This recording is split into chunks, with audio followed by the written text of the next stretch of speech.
Hey guys, thanks for tuning into the Elevate online experience. We love having you here every week. And if you like being here, don't forget to like and subscribe.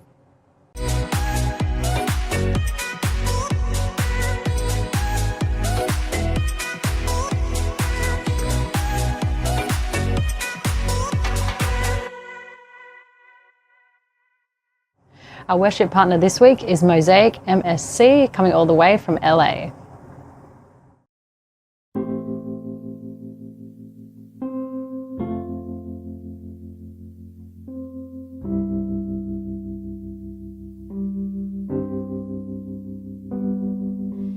Peace, bring it all to peace. The storm surrounding me, let it break. At your name, still, call the sea to still, the rage in me to still, every wave. At your name, Jesus, Jesus, you make the darkness tremble. Jesus, Jesus, you silence fear. Jesus, Jesus, you make the darkness tremble. Jesus, Jesus, breathe, call these bones to live, and call these lungs to see once again. I will praise Jesus, Jesus, you make the darkness tremble. Jesus, Jesus, you silence fear, you silence fear. Jesus, Jesus, you make the darkness tremble. Jesus, Jesus,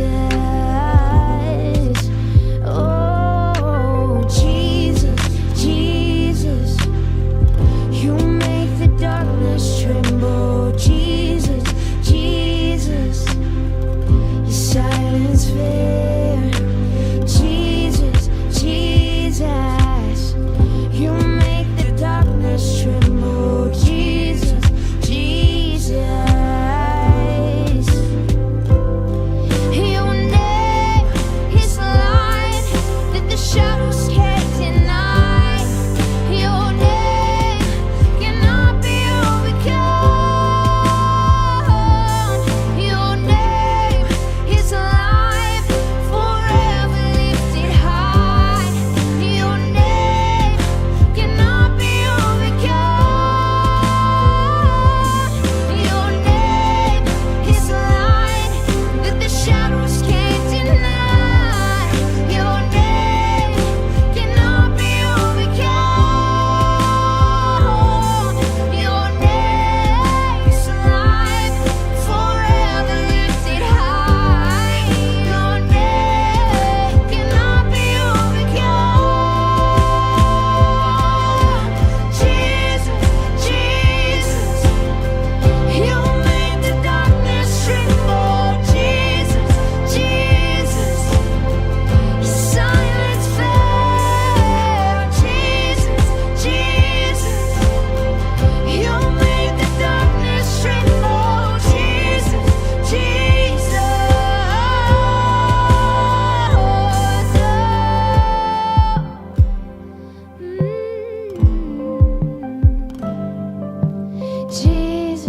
Jesus,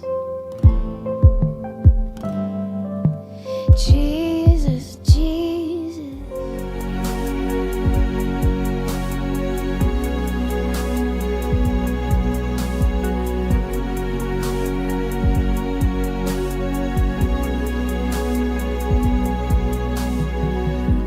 And you are the song on my lips every morning. 'Cause you are faithful in every way. And I will declare that your love lasts forever. And no need to worry, my eyes fix on you. 'cause you have my heart, all of my life. I will lift your name on high, King of all. 'Cause you are my strength, the beginning and the end. And I will seek you every day, King of all.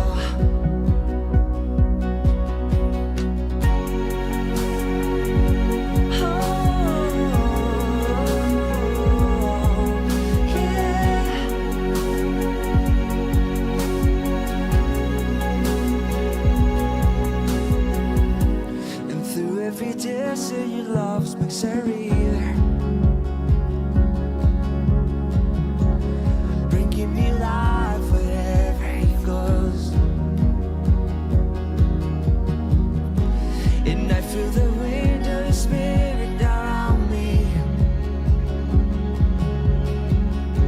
and I'm chasing after wherever he goes. 'Cause you have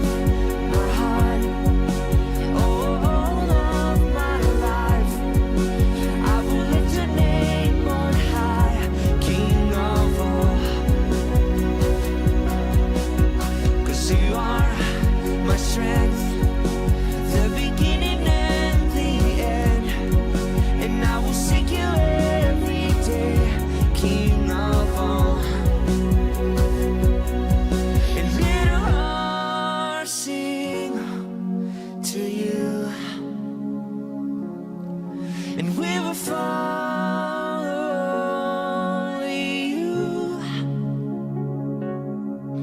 Let your light shine and show us who we are, King of all, King of all.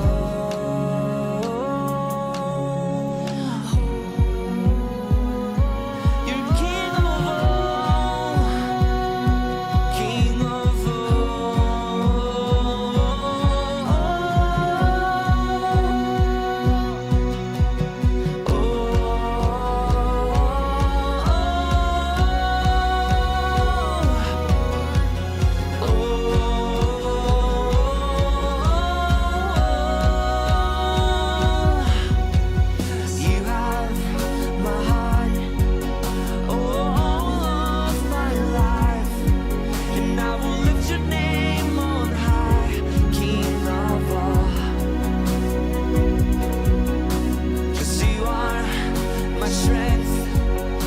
beginning and the end.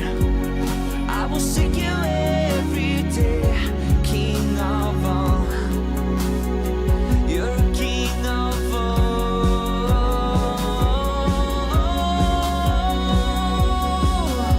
King of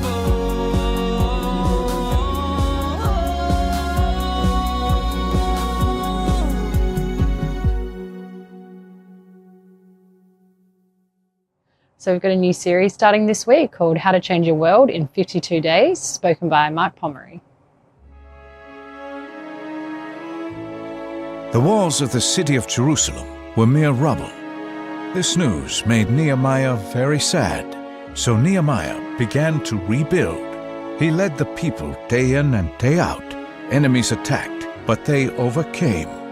God helped them finish the work in only 52 days. The Jews who had once been in captivity now returned home. Change your world in 52 days. The story of Nehemiah. Well, hey there, Elevate friends and family. Great to have you with us today as we launch a brand new series called Change Your World in 52 Days. Which I'm aware sounds like an oddly specific number. Obviously, the open video that you just saw was a bit of a spoiler, but this is going to make a lot of sense, and we're going to teach this series over 4 weeks, which, beginning with, I'm going to drop us into a point in history where the main character is a guy named Nehemiah. Now, Nehemiah was a Jewish man although we find him not living in Jerusalem. In fact, we find him living and working over 1,000 miles away, 1,600 plus kilometers away, due to the Jewish people having many years ago been exiled from Jerusalem. And I'll come back to that. But we pick up Nehemiah in history where he was working in the palace of the king of what is now Iran, the Persian Empire. And specifically, he was a cupbearer to the king, which the main responsibility was that when it came to meal times, when the wine was to be served to the king, the cupbearer's primary responsibility was to taste the wine prior to giving it and serving it to the king. Which, if you're into wine, you might think, well, this sounds like a dream job. King's palace, tasting wine. But this was not a sommelier position. In fact, the reason this role existed was to taste the wine prior to the king drinking it, just in case it was poisoned. And of course, if it was poisoned, you would die, and crisis averted, the king wouldn't. But look, the modern day understanding would be that Nehemiah was essentially one of the king's butlers. Not a priest, not a prophet, not a warrior, and not the king. Just a butler. And the reason I'm double clicking on this is that we kind of live in a culture where we have some preconceived notions of who God is going to use. The person that excelled at school sports, the person that topped their grades in class, the person who was described in the high school yearbook as most likely to succeed. We think that these are the people that God calls and that God gives the best assignments to, and that the rest of us, at best, will get the scraps, and at worst, will get overlooked entirely. But here's the reality. God uses both. God uses people who have something a little bit perhaps extraordinary about them, and God uses people who, to the broader population, seem ordinary. God uses both. And if you fall into the latter category, if you just see yourself as someone who's just ordinary, please don't crop yourself out of expecting to be used by God, because God specializes in using ordinary people. Now, if you've got a second device, how about you scan this flow code, and it's going to take you to the book of Nehemiah, which Nehemiah himself wrote. So it's kind of a part autobiography, if you like. It's going to take you there to Nehemiah chapter 1, and I'm going to drop us into the Message version, okay? And the thing we're going to do over these 4 weeks is, thankfully, Nehemiah recorded these aspects of his life and leadership journey. And he very much left a trail of breadcrumbs that you and I can learn from and apply to our lives that can see us change our world from this day forward. So here we go. It was the month of Kislev in the 20th year. At the time, I, Nehemiah, was in the palace complex at Susa. Hanani, one of my brothers, had just arrived from Judah with some fellow Jews, and I asked them about the conditions among the Jews there who had survived the exile, and about Jerusalem. And they told me the exile survivors who are left there in the province are in bad shape. Conditions are appalling. The wall of Jerusalem is still rubble, and the city gates are still cinders. Now, this happened in the year, this conversation took place in the year 444 BC in what's now known as Iran, which, as I mentioned earlier, is about 1,000 miles or 1,600 kilometers away from Jerusalem.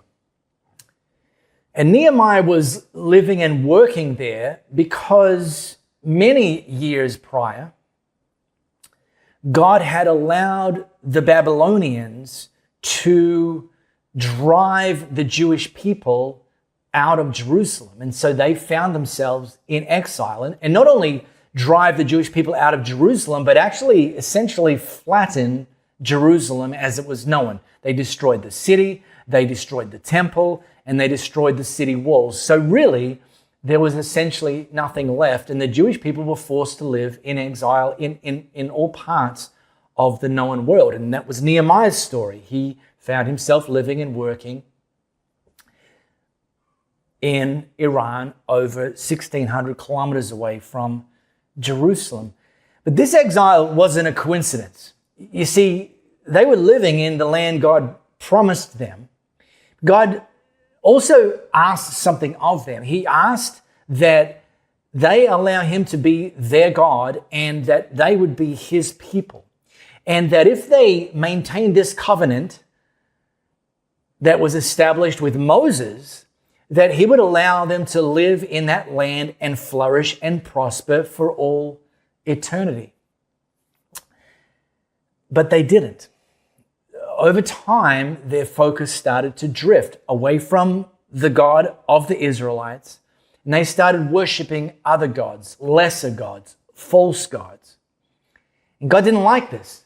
And so, eventually he allowed the Babylonians to drive them out of Jerusalem and destroy Jerusalem. And at this point that Nehemiah's brother and some fellow Jews came to visit him, the city, the walls, the temple had been down for about 140 years.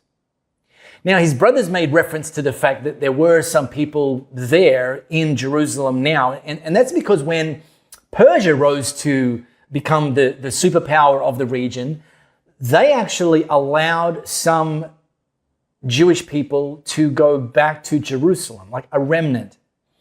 And those people gave it a crack, as we would say here in Australia. They had a go at rebuilding the temple. They had a go at rebuilding the city. They had a go at rebuilding the walls, but essentially they were unsuccessful. And so the city was still vulnerable because it didn't have walls to defend it. And then the people that were there were also kind of discouraged, wondering if things were ever going to change, wondering if things were ever going to get better, essentially living discouraged, lacking hope.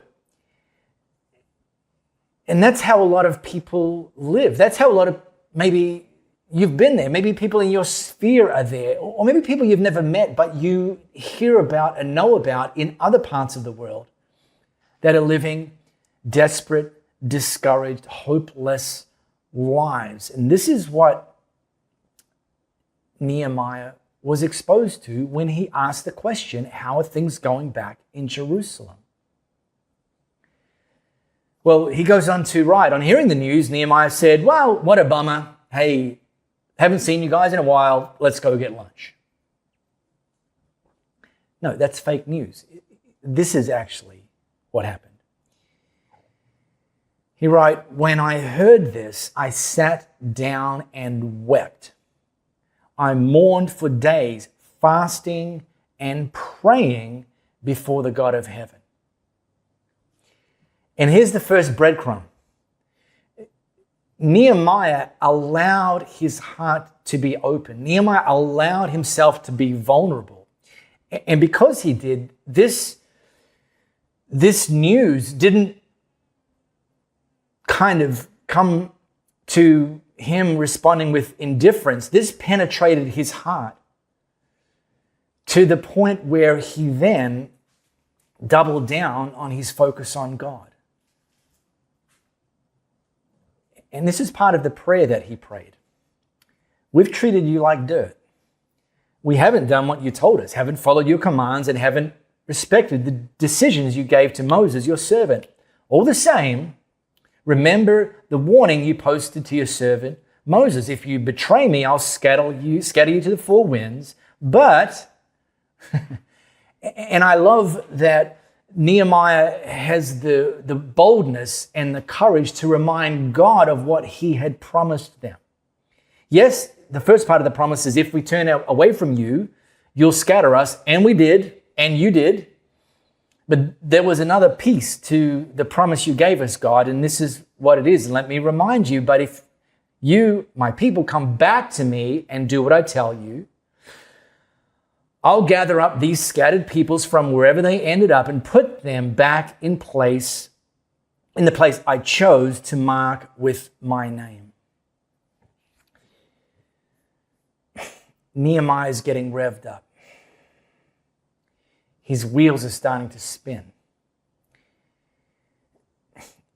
Now, it's 140 years later, and Nehemiah, he's living and working in the palace of the king of the current superpower of the region. He could have just easily remained indifferent. And if he'd remained indifferent, he would have remained comfortable. You know, not my problem. I really hope somebody else gets involved. But he didn't. See, he had a thought that maybe many of you have had from time to time when you've heard about something that you know isn't right, and you've had the thought, this is not okay. But instead of then saying somebody should do something about this, Nehemiah said, you know what? I'm going to do something about this. I mean, why not me? So here's my question as we tee off this new series. Is there something that you've noticed that's less than God's best? Something around you, something in your sphere, or something in a part of the world, or that you've heard, or that God's been nudging you on, maybe locally, maybe in your church, maybe in your family, maybe in your workplace, maybe further afield. Is there something you've seen, something you've heard, something God's been nudging you on, and you've acknowledged that this is not okay, but you haven't taken a next step towards being part of the solution? And if so, there's no judgment. I mean, this is the beautiful thing. We're teaching this series so that you can pick things up from this day forward. But is this, I sure hope somebody does something about this. Or, I can't fix it all, so why bother doing anything? I've kind of thought about it, and I've kind of looked ahead, and it seems like that's going to be a little bit uncomfortable at times. And I'm not sure if I want that. Or maybe going back to the thought I shared at the top, you've cropped yourself out. You've heard, you've seen, you've sensed that something is not okay, but you've kind of had this internal narrative like, well, what could I possibly do about it? I mean, I'm just me. I'm just ordinary Joe, ordinary Jackie. Well, my sincere prayer is that during this series, you'll be both inspired by a butler named Nehemiah and learn from him, and that will be a catalyst to you taking next steps to being used by God to be part of the solution to whatever it is that he's calling you to. Now, because I love you, I need to go full disclosure here. If you respond and start to take next steps, you will almost certainly experience discomfort, opposition, challenges, discouragement, lack of resources at times, maybe even feeling a lack of capacity at times. And Nehemiah experienced all of those things. And you'll almost certainly experience fulfillment, joy, purpose, passion, opportunities, and deep-spirited friendships. And Nehemiah experienced all of those things as well. And so Nehemiah took his next step. He allowed his heart to be open, and he doubled down his focus on God. That was the first breadcrumb. And then here's the second breadcrumb. He approached the king. You know, he was under the authority of the king. He couldn't just up and leave. So he approached the king to ask for permission to leave, and actually to ask for the king's influence and access to resources. And we're going to get into that next week and beyond. But before he approached the king, here's the pro tip. He prayed. He didn't want this just to be a human interaction. He wanted this to be a supernatural interaction. And so he, at the time that it was, of the day that he was scheduled to take the wine to the king noticed he was a little bit, depressed is actually what it says. And asked him, is everything okay? Which suggests that in every other day, he's not depressed. And I think part of the job of being a butler is to not be a Debbie Downer in front of the king. I probably suspect that's going to be a fast track to having a short career there. But the king asked him, why are you so down? Why are you so depressed? And Nehemiah told him about Jerusalem, told him about the news that he'd heard about his people. And so the king asked Nehemiah, well, what is it that you want? And he just told him honestly, I'd like to be released from your service because I'm going to go back there. In fact, this is specifically how Nehemiah recorded it. The city where all my family is buried is in ruins, and the city gates have been reduced to cinders. So the king asked me, what do you want? And praying under my breath, again, praying, always praying. To the God of heaven, I said, if it please the king, and if the king thinks well of me, send me. Not someone else, send me. I'm stepping up. I'm taking this on as my personal responsibility. Send me to Judah, to the city where my family is buried, so that I can rebuild it. Not backing away, no second thoughts, not asking for anyone else to be sent, but me. Why not me? I'm a butler.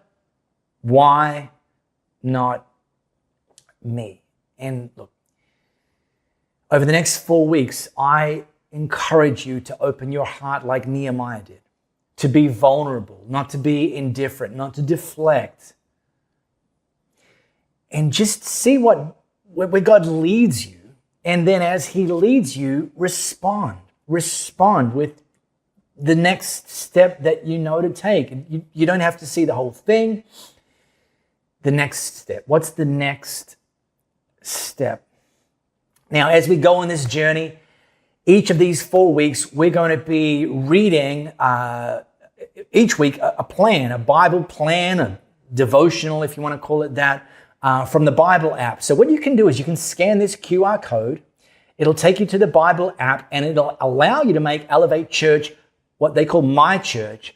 And every Monday, which as we're releasing this is going to be tomorrow, we'll drop a featured plan around the life and leadership of Nehemiah, so that this incredibly inspiring life that Nehemiah led and that God worked through him to change his world in 52 days can really penetrate our hearts and cause us to experience deep and lasting life change in us and ultimately through us. So if you didn't know, guys, we also have a podcast. You can find it by searching Elevate Church Perth on any major podcast platform, and stay tuned there too. If you've had a chance to give before, we thank you so much. If you'd like to today, the links will be down below. So thanks for being here today, guys. We'd love to see you next week for week 2 of our new series.